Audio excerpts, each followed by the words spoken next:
open the window. Automated code edits flick across the screen like swallows hunting bugs on a damp, humid, low-pressure night.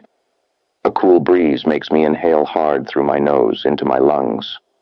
No migraine, no hum, just ambient music drifting in from the void and the cool air as I press on through the current topic, CyOps. Wish I wasn't this gray. Lips move but no voice, whispering to the void. The carbonated water on my desk fizzes. The laptop fan revs and falls, revs and falls. The rain just started. I turn auto accepts on, lean back, and let chaos unveil, as I imagine the too big job of going through the code to find the black holes of security failures. I don't care right now. I really don't. We are pretty much fucked. Incursions over Poland and the Baltic Sea yesterday. Even unrest in the North Sea. The laptop fan revs higher this time. I really don't care, I say out loud. The obvious lie that it is. The conflict log scrolls, Poland, the Baltics, incursions, markets shaken, airspace tense, North Sea, resource conflict unclear, escalating.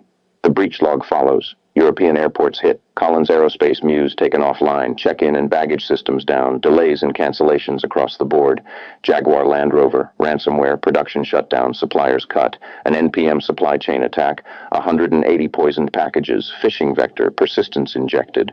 Poland's critical infrastructure, breach attempts on hospitals and water supply, partial success, budgets elevated. The Caring Group, Gucci, Balenciaga, McQueen, customer data stolen. Names, emails, phones, dates of birth. I stare at the lines, half of them blinking like corrupted packets. What does it matter?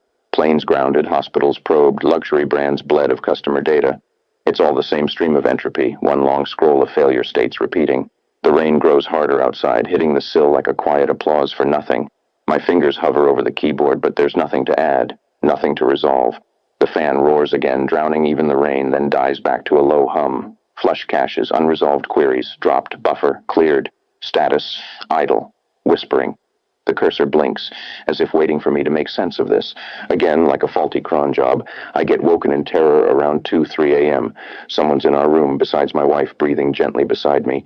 I reach for my glasses in a hurry, barely get them on, and move my gaze to the end of the bed. There, at the edge, a shadow. A torso and head with a fedora hat.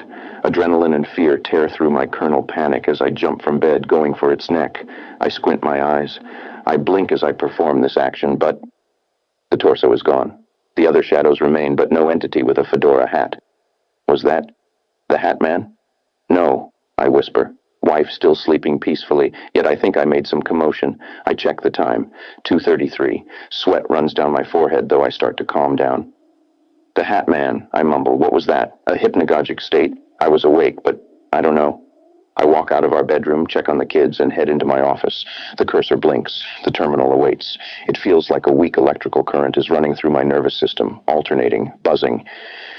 Fuck this, I mumble as I trigger yet another gathering of worldly events via my AI assistant, which also reminds me to breathe, to take time off, to be with the kids and my wife. Russia keeps testing the EU and NATO's patience like a school bully with attachment issues, landing cheap shots when no one wants to take notice, slapping the back of your head hard, waiting for a reaction. I'm worried. The bully goes about its business unchecked, dulled, dumbed, numbed. The EU and NATO kids look on, issuing the occasional politically correct comment to avoid seeming weak. A few generations ago, we would have straightened that bully out hard. Now we're all numb, staring into our personalized voids of despair and unhealthy dopamine loops. I'm worried about my kids and what they'll have to face, and now, drones all over the northern EU. My left ear rings loud like the static of electronics burning out. The Hatman, I whisper, as the cursor blinks. Jets pass overhead as I decide to rush through the current CyOps module. It's been raining all day, intense, heavy rain, the kind that doesn't dry up until early summer. While trying to focus on the curriculum, my thoughts wander to my father-in-law on his second stroke, fragmented like an old hard drive with the click of death. I try to summon hope for him, but like a deleted file, his soul seems to be overwritten a little more with each terrible event. I found him the first time, my friend. A man I could stack wood with, change oil with, do mundane yet rewarding chores around the house. Broken on the floor, begging for help. Status, migraine returning, he looks right through me now. I don't even know if he remembers what we meant to each other.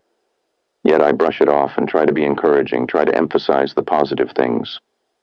But at this point, the positivity feels toxic. False hope. A false rendering of a future none of us will have. I continue onward with my studies. The AI code agent runs in the background, making the fan rev slightly, then fall again. My eldest walks in, like an angel, pulling me out of this suffocating void, this vacuum. She asks, "Dad, is it a long time until Saturday?" "It's a few days, hun," I say, and we go through the days of the week together. She smiles. "I can't wait for Dad and Daughter Day, Dad. I feel so good when we're alone together. We'll hang out, eat frozen pizza, and just chill. I can't wait." I leave the void staring back at me from my triple monitor setup, guide her into her room, tuck her in, and whisper, "Love you, hun." She replies softly, "Love you too, Dad." The rain roars on the sill outside.